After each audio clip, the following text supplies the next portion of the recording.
I'm very pleased to have this opportunity to tell you something about the Run Well charity and the work we do. I'll give a brief overview of what we do, and I hope you may be able to help, and then there'll be time for questions at the end. Runwell's founder, Mike Hughes, took up long-distance running in 1987, raising money by doing sponsored half marathons, and in 1992 established the charity as we know it today.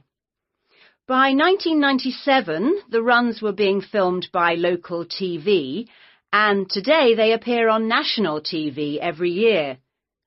All the funds collected by Runwell go to the hospital, with the idea that those fit enough to run use their energy to assist the provision of people who are unwell for whatever reason. Now, if you want to race, and I assume that's why many of you are here, let me explain a couple of the basics. Races are run by teams, so you need to form and register a team. What you wear to run in is up to you, and I know some teams come up with some pretty wacky ideas. We have a standard design for your numbers, which we ask you to reproduce. So you make them up according to that standard. We don't want to spend valuable funds on doing that ourselves. Now, the race is run as a kind of relay, so while you won't actually compete side by side, we do recommend that you train as a group. This helps to optimize performance and build team spirit. It will also give you a fair idea of how much you need to eat and drink over the race distance. This is clearly essential for an effective performance, so please make sure you come along to the race with sufficient food and drink. Again, we don't spend money on providing that, but you do need to keep yourself going for the 20-kilometre course. The course goes through the town, then out through Highfield Park, concluding in the main square, where the applauding spectators will be ready to greet you.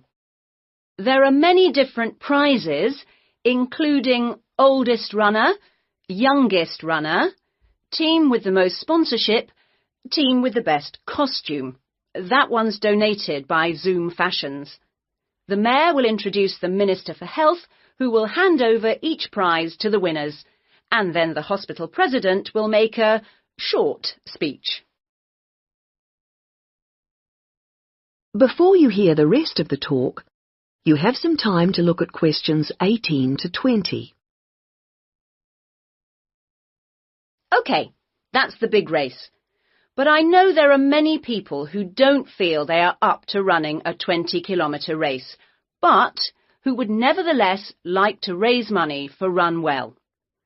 Over the years, we've had experience of many ways of trying to collect money, some very successful, others less so.